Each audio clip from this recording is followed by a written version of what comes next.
Welcome to the Big E Outdoor Radio Show with your hosts, Big E and Brandon of Big E TV.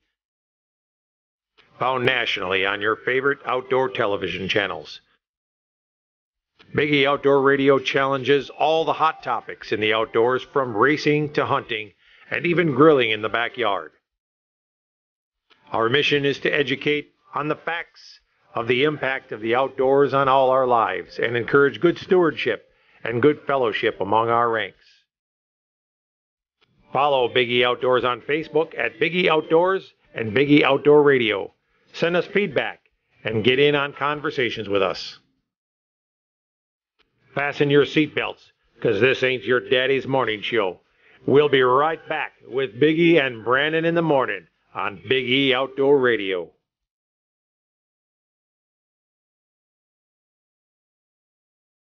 Big E Outdoors, located at Cedar Creek, is reopening its doors soon after its new remodeling. Home to the area's first and only big game hunting museum, with educational exhibits displaying animals from around the world and facts around the hunters' contributions to their survival. Pick up some unique souvenirs and gifts from the museum and from the Big E TV shows. Meet the pro staff from Big E TV and Big E Outdoor Radio. A great place to stop in with the whole family. And while you're there, book your next hunting trip with the Big E Outdoors Professional Hunters. With over 21 personal hunting destinations worldwide, you'll be sure to find a quality getaway with the Big E Outdoors destinations. Big E Outdoors is also home to Adrenaline Hydrographic. Check us out online at BigEOutfitters.com and register to win a free hunt. Big E Outdoors at Cedar Creek. Well, good morning and welcome to Big E Outdoor Radio, Brandon. It's another good week, and we're right in heart of opening weekend of deer season. That's right. That's right. That's right. And here you are working. And here we are working. That's right. Yeah. Well, you know, Brandon, looks to me like, from what I seen last week, anyhow, we were out doing some hunting, and the rut is still going on. It is. Yeah. You know, I actually think they might be moving a little bit better right now, being that the weather is cooling off a little bit more. And, you know, from what I saw last week, they were moving pretty hard and heavy. They were. And we actually had a little bit of fun with a scent product that we were out there using. Yeah. Go ahead. Go ahead. Tell folks what happened there. Well, we were hunting on a ranch, but nonetheless, products still work. We took a guest hunter of ours hunting. Yep. And we took him to a ranch, and why don't you tell everybody what we experienced, because it was pretty cool.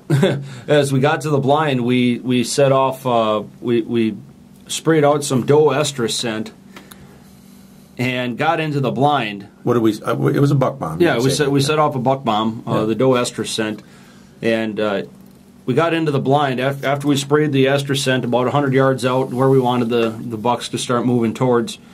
And we kind of doused ourselves in it. It kind of got us, yeah. The wind was blowing our way, and followed us into the blind. Within 15 minutes of sitting there, all of a sudden we had bucks on top of us. I mean, well, underneath us. We were up in the stand. Well, first we could see them fighting in the woods. We could hear them fighting before we saw them. Then we saw them fighting in the woods. Right where the scent was drifting. The scent drifted into the pines. Yep. Into the thick woods, and once we saw the first buck. Yeah. I'll bet you in the next 10 minutes we saw 8 different bucks. Yep. Some of them snuck right up behind us. They ran right up to the stand. Because that scent had gotten on us a little bit, they followed the trail of us back to the stand, and they were looking around for this doe.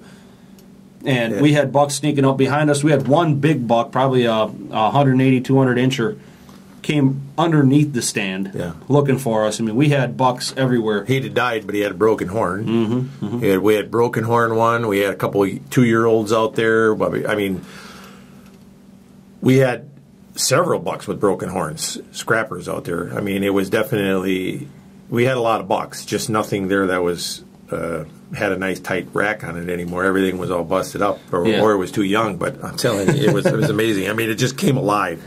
Instantly came alive. These bucks came running in. They were looking, and it kept us busy all night because there was constantly bucks coming in all night looking in and trying to find that hot doe. Yeah. It was amazing to watch how that stuff worked. So, you know, if you're out there and things are a little slow, try a buck bomb. Try the Doe P buck bomb. You can get them at Chase Outdoors, actually.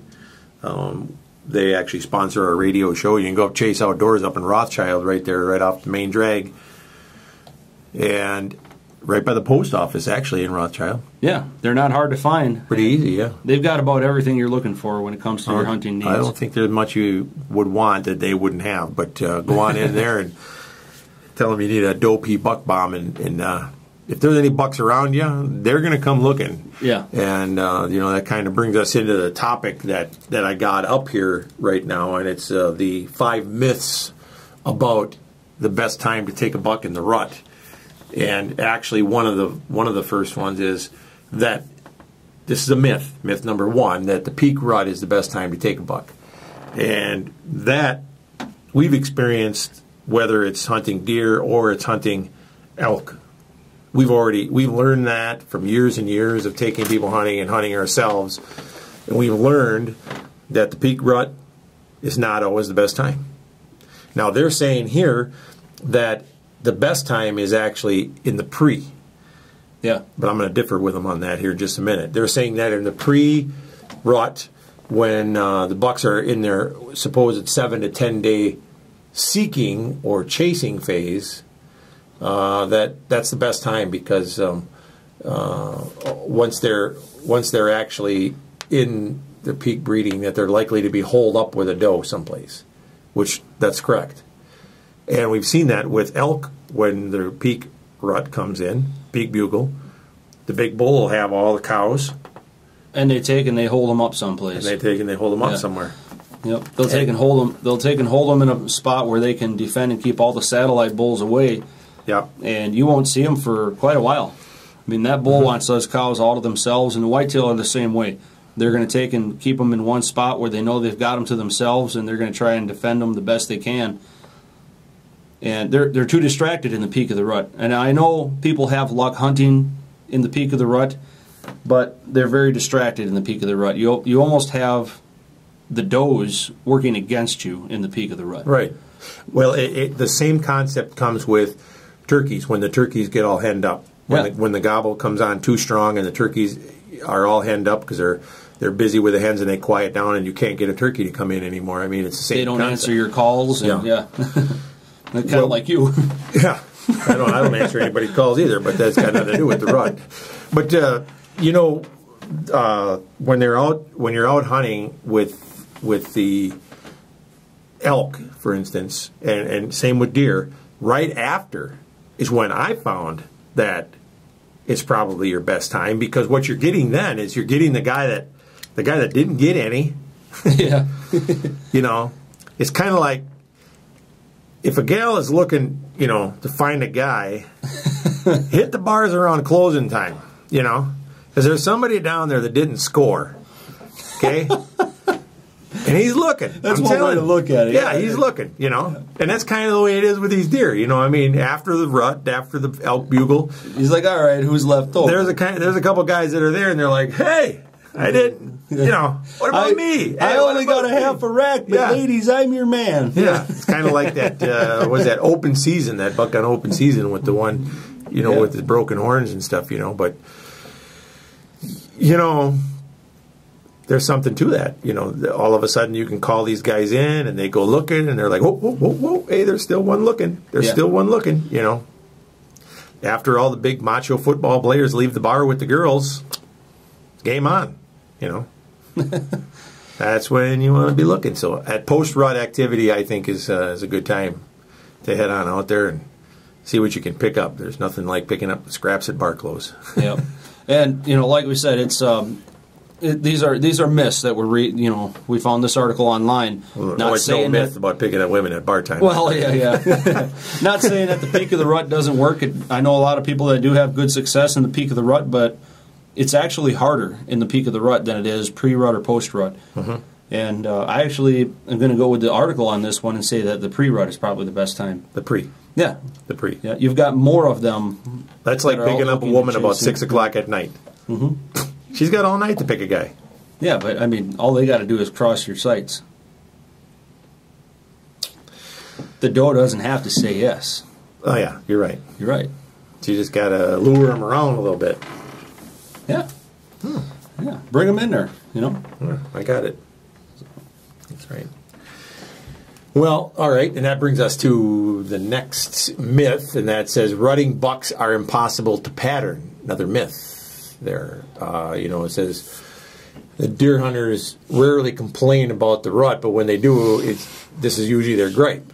So,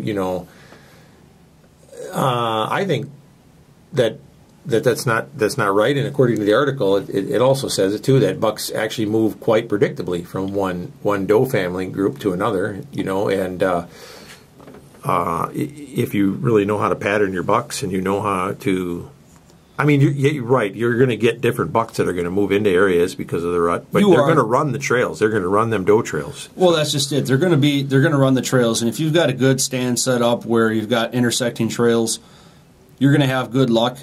The bigger bucks are actually going to be probably easier to pattern because they're moving back and forth. The more, in terms of elk, the satellites, them are going to be the ones that are a little bit harder to pattern because they're frantically jumping back and forth, looking, trying to find any stragglers that they can, and that's where, with whitetail, you're going to picking up the ugly ones.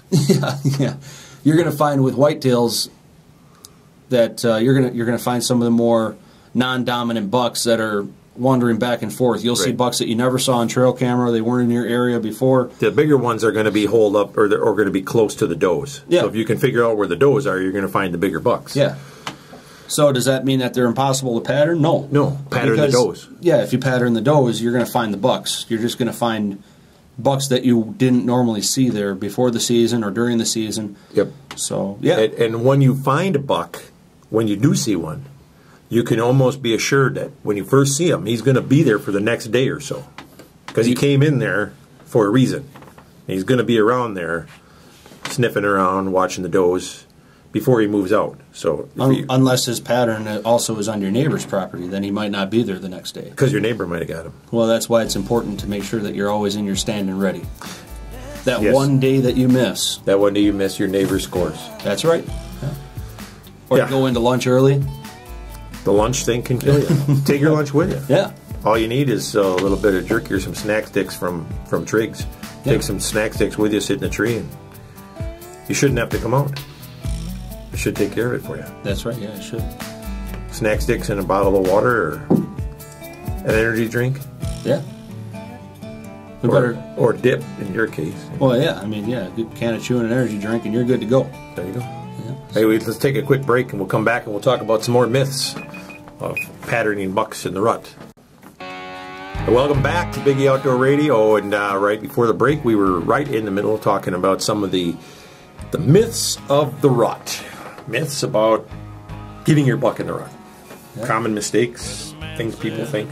Yeah, myth number one, that the peak of the rut was the best time to take a buck. That was myth number one. Number two that we covered is that rutting bucks are impossible to pattern, and I guess it depends on how you look at it, but I don't believe that they're impossible to pattern in the rut. I think they're a little easier to pattern. Yeah.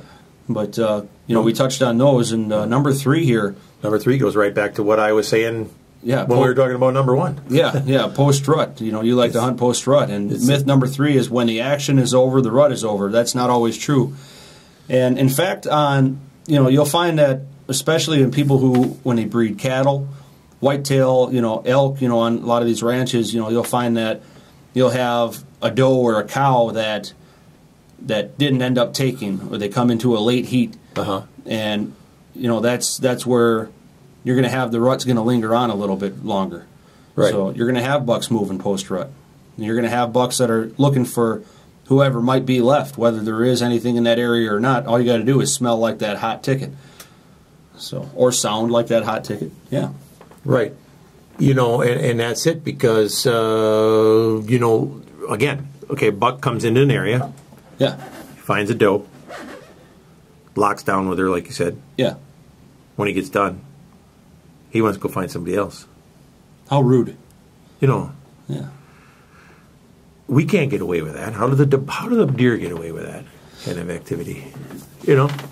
Well, that's another thing, too. That's why It's funny, you see these bucks. Thank you, baby. I'll be right back. I'm going after your sister. Yeah. You see these bucks all, bachelored up and everything before the rut, and they're all best friends and hanging out together. High-fiving. And as soon as the rut comes on, it's like, all right, we might be best friends, but if you get in my way of the one time of the year that I can get a piece, you better get the heck out of the way because I'll kill you, Yeah, and they go at it. And then after the rut, it's like, hey, how'd it go for you? Yeah. No hard feelings or anything. No hard feelings. What happened to your horn there, buddy? Oh, yeah, I did that. Oh, yes, man. I didn't mean to do that. Hey, how'd you get that gouge? Charlie did that, huh? Yeah, sucker punched you. Oh, yeah. Well, But, yeah, I mean, when the action is over, the rut is over, that's definitely a big myth. I don't believe in that. No, it lingers on. I mean, geez, in fact, how many times have we had deer seasons or gun seasons, where we're still seeing bucks that are doing the rutting thing, and you shoot them and they still got the big neck. Let me tell you what, if the neck is swelling, they're still looking. Well, the thing is we do a lot more hunting, I think, personally, after the rut, and we've always had decent luck. Yeah. So it's not... It can't be that bad. No. So. Like I said, whether it's elk, whitetail, mule deer, whatever, you do catch them out there still looking. You just got to be out there. You got to get out there and try it. Don't think that you don't stand a chance once the rut is over, because I'm telling you right now, you're going to find some looking. Yeah, and again, that all ties right into myth number 4 that you might as well stay home during the post-rut. You're not going to fill your tag from the couch. No, not if you want to get a trophy, because, while the guys were out there hunting in the rut, that trophy could have been locked down, and they could have shot something else, and so, you're going to see fewer bucks right away after the breeding than you're going to see during the seeking and chasing phase, but once the rut's over, they're going to start coming in, and you're going to be able to rattle them in again. And so, don't give up on that post rut. You got several weeks left to still make them, come in. So try your buck bombs, try your deer scents, try your rattling, all the way through muzzleloader. I believe you can still get responses. They're still looking. They are still looking, guys. And a lot of people think, right after the peak of the rut, they're not seeing that big buck they were seeing on trail camera all year. Somebody must have got him. Once again this year, I didn't luck out. Somebody else got the big one. Well, you know what? That doesn't mean anything. That big buck could have been locked down in a thicket somewhere. Yep. And you might get lucky and catch him crossing your path. Yep. And this isn't just our opinions either, because there were studies done on this at the famous King Ranch down in Texas. Yeah.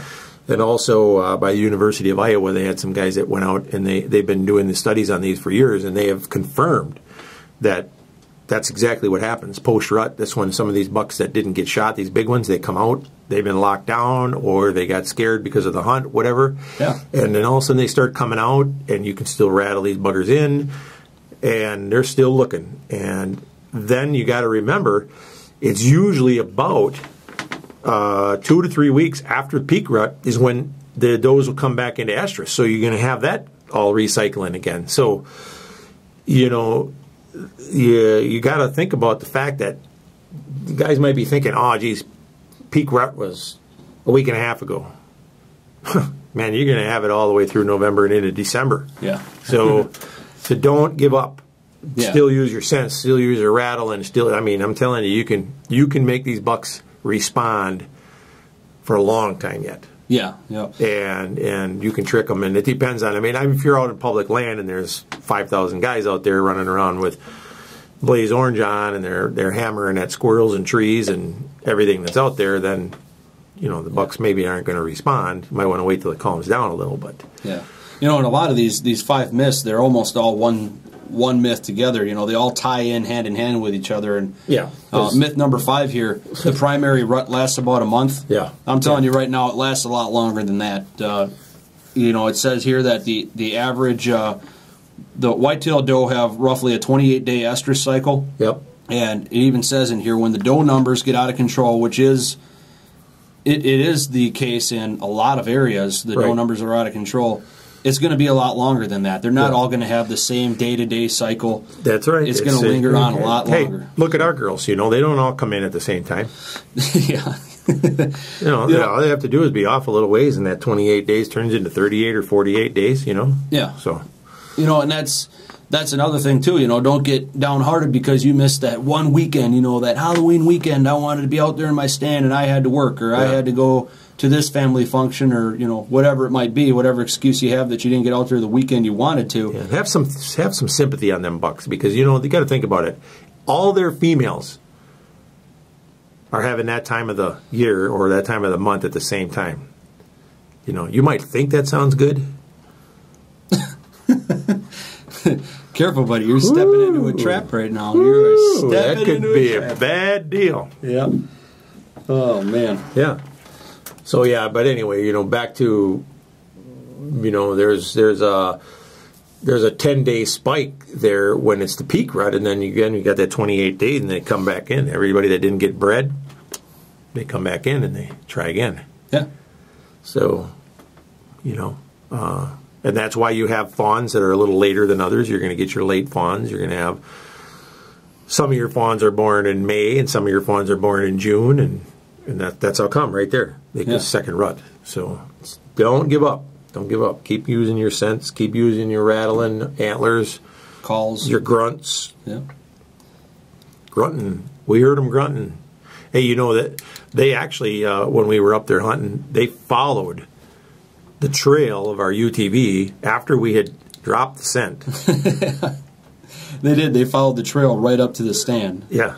Because the scent was on us, and it left a path of scent right to the stand. Right to the stand. I thought they were going to kick on the, knock down the door on the stand. I mean, they came right up to it. They came right. I mean, it was amazing. I wasn't a believer in the buck bomb. They were so close. In fact, and by the way, the buck bomb's not a sponsor of us in any way, shape, or form. It's just that we used it, and I was blown away.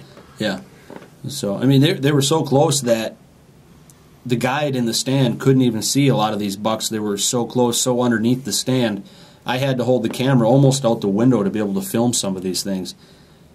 And, I mean, snot running out of their nose, drooling. I mean, these things were ready for it. They wanted it. I've been there. And, yeah, we've all been there. But, so, yeah, I mean, that thing really worked. And so if you want to, try something that might up your game a little bit, it's not too late. Give it a shot. Go and pick up one of these buck bombs. Go down to Chase Outdoors. Tell them Big E sent you their way. Tell them you need a dopey. Yeah, the dopey. That's right. Dopey buck bomb. Yeah. In fact, the one we had was one of them big ones. It had, said 33% more or whatever. I think they all do now. Well, either way, you get the bonus pack now. Yeah. Well, there's a hint. When you're using them things, don't stand downwind. Don't stand downwind. That's one. And remember, when you push the button down, that it locks in place. So you're not going to squirt it out the window of the stand and then bring it back in. You're just going to gas yourself out of the stand. We heard a story about somebody that actually did that. Yeah. He was just going to squirt a little bit, and he squirted it down and it locked into place. He panicked and brought it back into the stand with him. Dropped it on the floor. Yeah. Yeah, fogged out the entire stand. It definitely will get rid of mosquitoes. But you're going to smell nice and ripe when you... It's going to make that walk out of the woods a little nerve-wracking for you. Yeah, I wouldn't want to get... you better call for a ride. Gang raped by a couple of bucks on the way out of the woods.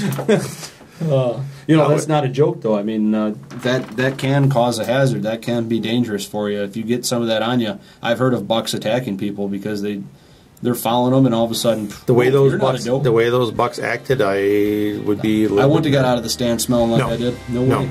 No, there's a couple ways I don't want to go, and that's one of them. Yeah. Hey, let's take a quick break on that note. We'll be right back with some more Biggie Outdoor Radio. This segment of Biggie Outdoors is brought to you by Snap Fitness of Wausau. It's time to get in shape, and Snap Fitness is the right place to do it. With 2 locations in Weston and Wausau, you're never far from a Snap Fitness. Open 24/7 for members with clean and well-maintained equipment. Check out their new location across from Fleet Farm on Wausau's north side with all new machines and equipment. Sign up for some classes or training. Pick up the supplements you need and take advantage of the monthly deals and sign-up specials they have going on now. The staff at Snap Fitness is waiting for you to assist you in any way they can. So head on down to Snap Fitness today and get signed up. Welcome back to some more Big E Outdoor Radio. We're hoping that everybody out there is having a great hunting season. And Safe hunting season. Safe. And let's hope you're out there sharing it with your loved ones. Yep. Of all ages, no matter how old you are. Yep. And you're never too old to hunt. That's right, yeah. Yeah, especially as we see here. Yeah, there's an article here, this 82-year-old grandmother. Yep. At 82 years old, she should be a grandmother by then, don't you think? Well, yeah. Well, I mean, not always, but yeah, you would think so. It would be. Yeah. Could happen. Got herself a nice bull in Utah. Yep. Her first bull elk ever. So you're never too old to get your first. That's right. That's right. She was still a virgin at 82. Oh, boy. So, yeah, it says here she got a bull. It was 336 inches. They had to hike about 7 miles into it. So, yeah, don't think that you're too old or too out of shape to get anything done. This gal got it done. Heck of an article here, actually. It says Grantsville. I don't know if it's Grantsville, Utah. Utah, yep. So. She had said that she liked to hunt with her son. Sounds like her husband had passed away, and so she hunted a lot with her son. And she used to go along with him, trek along, and finally her son asked her to get a gun and hunt with her, so she did. And she got her rifle, her first rifle to hunt with, when she was 55. So, look at that, huh? Yeah. She didn't even start hunting until she was 55 years old. And she's killed several mule deer, 5 cow elk on different hunts throughout the years. And in the fall of 2015 now, she just nailed her nice big bull elk, nice big 6x6 near Morgan, Utah, it sounds like here. So I think that's... Her husband hadn't passed away. It says he was unable to accompany her on the hunt. Oh, yeah. Yep. It says that. Yep. Yep. But she was glad to have her son help her. So her son went with her. Oh, she left her husband home and went hunting. Yeah. Well, there you go. Holy criminy. That's kind of backwards, isn't it? Yeah. So, but it sounds like she had spent quite a few years hunting with her son, and she said that was one of the joys of it. So this goes back to something we talked about last week. You know, enjoying the trip, enjoy the experience, and if you get an animal, fill your tag, that's just icing on the cake, folks. Yeah. Don't get carried away and ruin a good hunt and a good experience by psyching yourself out and thinking that not filling your tag, it was a wasted trip. It's not a wasted trip. Enjoy it. And you're never too old to try anything new. That's right. That's right. You're never too old to start hunting. I mean, she purchased her rifle at 55 years 55. of age. 55. 55. That's what it says here. 55. Yeah. 5. You want to keep repeating me, or you want to talk? Well, I got a radio show to do. This is nonsense. I'm thinking that she was almost at that age where she should stop driving. Hey, you better be careful, buddy, because you're getting there. Yeah, you're getting there. Well, that's why I drive most places that we go together now. I just don't trust you behind the wheel anymore. Yeah. Your vision's going. Once your age gets to be higher than the speed limit. Yeah. That's why you can't drive in town anymore. You either. Hey, no. Yeah. Well, that's pretty cool, though. I mean, congratulations to her. You know, I think that, you know, anytime that you can take somebody hunting, and again, you know, I mean, it's a grandfather or somebody taking a kid hunting. Yeah. But this was kind of an interesting deal. So And this was a son taking his 82-year-old mother. That's a nice story. Yeah. Well, while you're out there, you're going to have those unfortunate incidents where you run into trespassers. Yep. And you're going to have to deal with them. You're going to need a shovel, a bag of lime, and some lawn darts. Oh, wait, no. No. That's not how you deal with the trespassers. Oh, you know? all right. Well, then you're going to tell me the do's and don'ts then. Well, this is how I deal with it. You know, when I remember when you were younger and we had that land and we had that attorney from Chicago that bought the land next to us. Yeah. And, you know, I had shot a deer and my deer ran over onto his land and he right away come running over there and stopped me at the line when I got to the blood trail, and he said, "Hey, this is my land, and nobody comes on my land, and you come on my land, you know, I'm going to sue you because I'm an attorney from Chicago." And I said, "Hey, that's not the way we do it here in Wisconsin. We're a little bit more neighborly. We kind of work with each other." And he said, "Hey, you know, I don't care how you do it. I'm an attorney, and you know, this is what we're going to do." And I said, "Well, I'll tell you what. We have another way of settling things here instead of going to court." I said, "What we'll do is we stand back, we look each other square in the eye, and then we start out by kicking each other square between the legs. And whoever gives up first, we take turns doing that. And whoever gives up first gets the deer." And he's a pretty big guy, and he looked at me and he laughed. And he goes, was this a big buck? It was a big buck, yeah. Oh, okay. And he said, "Okay, let's go." And I said, "Well, since I'm the one that shot the deer, I get to go first. This is the way it goes in Wisconsin. And plus, I have a resident tag." And he said, "All right, fine."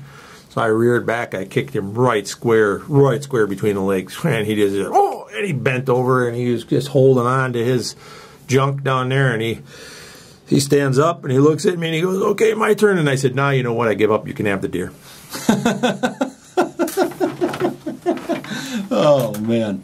Well, that's one way to settle it. That's one way to deal with it. Did you feel better? Oh, yeah. I mean, you couldn't put anything on the wall, but you definitely had that to hold on to. Yeah. So, yeah, you know, you could always settle it that way. Well, there you go. Well, anyhow, here's the do's and don'ts of dealing with trespassers. Seriously now. One is post your property. Many states don't require no trespassing signs to be erected. I said erected. But it's still a good idea. And Wisconsin is one of them, you know. It's like, I don't know why they changed the law and said, "Hey, you know, you don't have to post your property. The guy should know where he is. If it doesn't say public, he should assume he's on private." You know what? Make it easier for people to... Go buy the dang no trespassing signs and post your land. Post it. And I would post it every 50 yards. Because then if the fool comes on and he walked past all them bright neon orange or pink signs or whatever... He knows he's wrong. Yeah. Now you pistol whip him. No, don't pistol whip him. I'm just saying. But anyhow. So that's one of the don'ts. Don't pistol whip him. Don't pistol whip him. But anyhow, if he pistol whips you first? Well, then if he even looks like he's going to pistol whip you, pistol whip him. Okay, all right. Well, that's if he even does this twitch with his lip, like then pistol whip him. What if he's a non-resident? Well, then pistol whip him for sure. Look at his license plates. Yeah, alrighty. Mm-hmm. Yeah. He's got one eye and talks with an accent. Pistol whip him.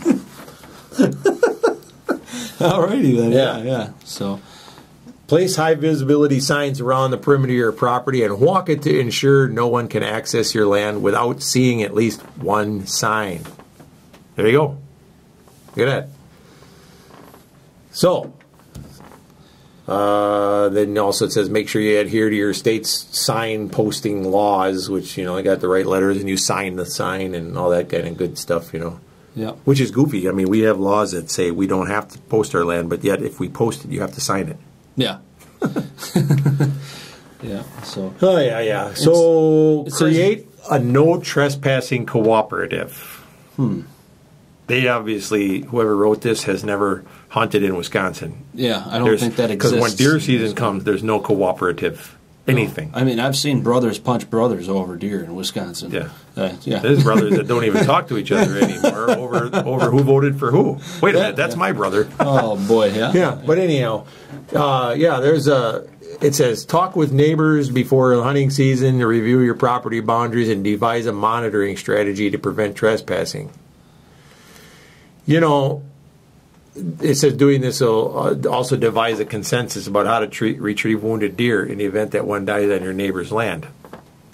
Again, like I said, obviously whoever wrote this doesn't know anything about Wisconsin because you're best of friends, but until a deer goes onto somebody else's land. Actually, the guy that we were hunting with here this last week, he was talking about, Ed with Central Wisconsin Armory, he was talking about a guy had called him up and said, "Hey, you know, I shot a deer and he ran onto your land and I was just curious if I could track him." And Ed says, "Yep, I'll be right down there.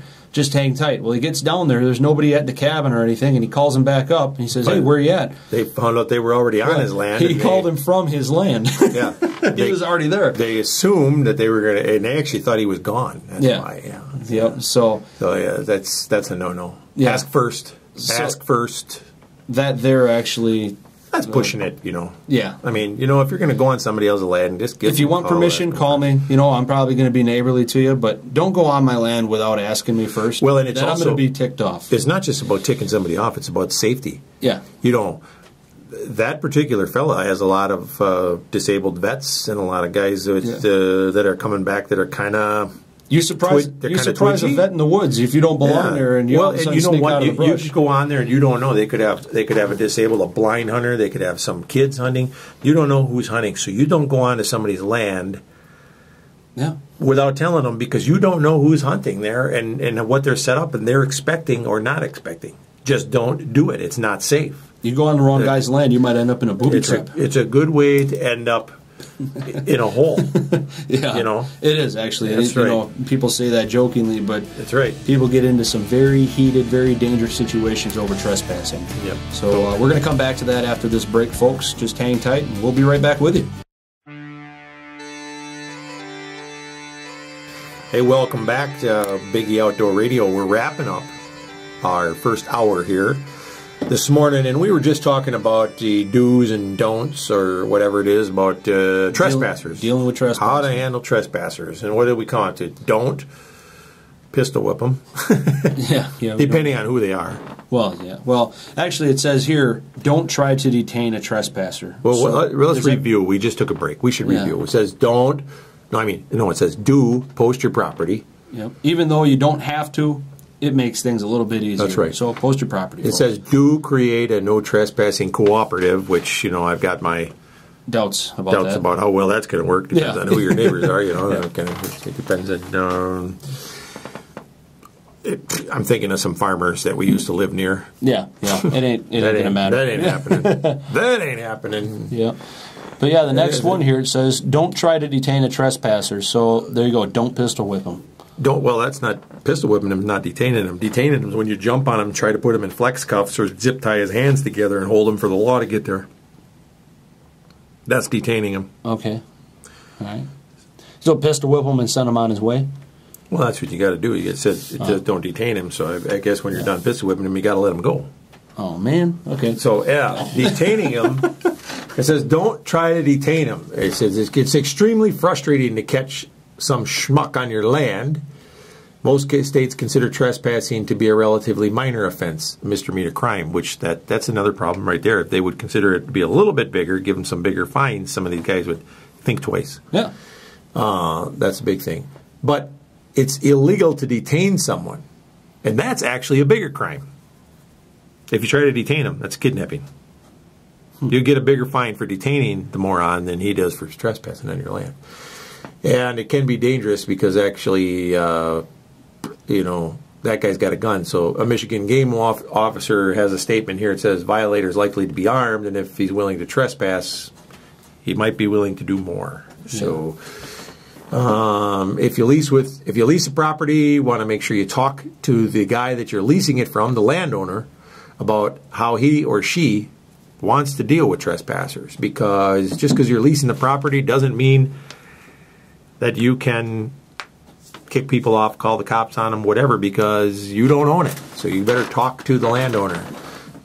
It prevents confusion and ensures that you're not overstepping your rights. So again, you might be leasing it, but that doesn't mean that he didn't give somebody else permission to go on there. Whether he told you that you have the exclusive lease to that land or not, he might have told 2-3 other people that. Yeah, and just to get you to lease it. And you know what? You might have leased it, but that doesn't mean that all of a sudden he didn't tell his good buddy down at the bar or his brother Joe or somebody 2 years ago they could go on there anytime they wanted to. Yeah, exactly. So be careful, especially if you're leasing. Make sure you know what's what. Make sure you ask the questions and ask how you're allowed to handle trespassers, because that could get to be a very sticky situation, and we don't need to have anybody in any sticky situations. Don't overreact when you catch a trespasser. It's almost like these guys rode around with me or something. It says when you catch a trespasser, it's normal to feel angry and violated, and they're on your land, land you leased. So they're probably up to no good, so inflammatory statements can only make things worse. Maybe they did ride with you. Yeah. Maybe your truck was bugged. Yeah. Don't jump out, call them names, threaten them, tell them that you are going to pistol whip them. I remember that day. Remember, we have a back tag system in Wisconsin. Get the back tag. You know, I'm going to tell you, just because they got a back tag doesn't mean you got to prosecute them right away. You could always ask somebody. It depends on how blatant it is, what they're doing, where your land is. If your land border is public and you catch them kind of wandering along and they're on your land, you tell them, hey, if they give you some lip, turn them in. Take a picture. I'm going to tell you what, a picture is worth 1,000 words when it comes to a court and prosecuting. Get a picture. That's right, yeah. You got phones on you, snap a photo. So that'll work. So they might just be innocently wandered off of public land, and all they need is somebody to point them back in the right direction. You know, let them know, hey, if I see you on here again, I'm going to pistol whip you. I mean, I'm going to call the authorities. Right. So yeah, that. Why are we talking about pistol whipping so much? I don't know. What happened to us this week that we're just... I don't know. We got this must be the Paris thing. It could be. Anyway, it says, you know, a common mistake that landowners or leasers make when they confront a trespasser, they immediately tell the guy, you're in trouble and I'm going to call the game wardens or the cops. Because now you just warn the guy what's coming, and he's already on the defensive and he's ready to fight. You're ready to fight. Out come the pistols. Oh, good Lord. So, there you go. Alrighty then. And what's another one here? Do collect evidence. Well, there you go. That's right back to the camera thing. Yeah, there you just said catch take a trespasser, assist the law enforcement by taking a photo of the violator and their vehicle with their smartphone. What if you don't have a smartphone? If you have a dumb phone. Oh, man. Write it down. What if you are illiterate? Use your own blood. Cut yourself and write it in your own blood. That doesn't change the fact that you're illiterate. What if you can't spell? Oh, that's right, illiterate. I didn't say what if you don't have. Well, you still should be able to copy the symbols you see. You give me a fat crayon and a piece of paper, I should be able to make something. There you happen. go. Record the date and time of the incident if you're literate. What the violator was wearing, and any other details that will help you identify the perpetrator. Yeah. He was wearing blaze orange. There you go. That should narrow it down. He had a beard, and he was wearing blaze orange. Oh, yeah. We get him for sure. He was sitting on a case of Busch Light. Well, I know who that guy is. Yeah. So, one of the best ways to identify a trespasser is to capture their photo with a game camera. Oh, yeah, I carry one of them in my pocket all the time. Yeah. Conceal cameras by placing them 15 feet off the ground and point them downward at a common entry. Okay. A common entry. I know the guy's going to trespass and he's going to come in right past that tree right over there. Yeah. This is how you get into my land. I'm 40 acres, but this is where you get in. Yeah, I don't think so. In fact, not that I'm a trespasser, but if I was to trespass, I probably wouldn't go in the most obvious point of entry. Hey, speaking of that, did you see that on Facebook where that guy and his wife in Shawano? Yeah. In Shawano County, they went on the land and they took some kid's stand. Huh. The guy had the land up for sale, and these people went on there. They got him on trail camera. These two people, they walked on there, got a smug look. He's got a cigar in his mouth. Looks like Lassie taking a dump, and he's walking around on there, and they swipe the kids. So he had a beard and a cigar. Yeah. Okay. And he was walking around, and he's got the kid's stand right under his arm, puts it over his shoulder, or whatever. You know, he's walking out. They got like 3-4 different pictures of the guy and his wife walking around on the land and stealing a stand. Believe it? And so good catch, Biggie. Yeah, and they said put up dummy cameras where trespassers can see them and hide the real cameras, and pointed at the dummy camera to snap pictures of them vandalizing the dummy camera. Wow. No, it doesn't say the dummy camera. It says vandalizing the dummy. The dummy. So. Yeah, well, that could go a long ways, but I think that is just ingenious. Mm-hmm. That's really, I mean, that's going all out there. I mean, that's almost like entrapment, almost. Wow, that's impressive. Yeah, but no, I did not see that article. The article, yeah, it's got pictures of the kid, and it's. Oh, you know what? Another thing is here. This is what that's not on this article, but I'm going to say this is a don't. It's a big don't. If you don't want trespassers, don't put signs all over your land that say quality management, QDMA. Yeah, yeah. Because what you're saying is, hey, we don't shoot the little bucks. So there's bucks running all over here if you want to poach. You know, and another thing is, you know, people watch Facebook. Yeah. You know, a trespasser, whether you want to admit it or not, it might be your best friend who's jealous of all the big bucks you got running around. So yeah, you might be excited about the bucks you got on trail camera and all that. Don't post their pictures all over Facebook if you don't want trespassers. Because if people see you've got good bucks in the works. Here's a good one. He sees you got a buck, then he sees you're down someplace that you're not on your land hunting. Yeah. And he knows you can go on out there. Yeah. I wish people could see your face when we do this radio show. I make some good faces. You make some really good faces. Actually, they don't even know that we're sitting here doing a naked radio show. You can put your tongue back in your mouth. Hey. But you know, like I said, QDMA signs I think are the silliest thing I've ever seen. Because you're just inviting people to come on there. First of all, they do you no good. What are you telling the guy on the road not to poach your deer? He don't give it a If darn. you're going to poach a deer, don't poach the 4-pointers. Yeah. It's stupid. Yeah.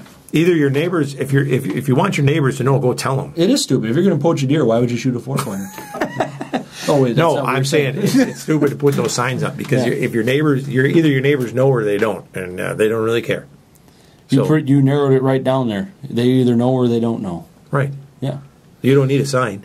Yeah. It's a 50-50 chance they do or don't know. It's one of the two. Mm-hmm. Black or white. There you go. Mm-hmm. Yeah. Well, we better take a break here, folks, and when we come back after these short messages, we're going to hit you with a brand new hour of Big E Outdoor Radio. So stay tuned, and we'll be right back with you.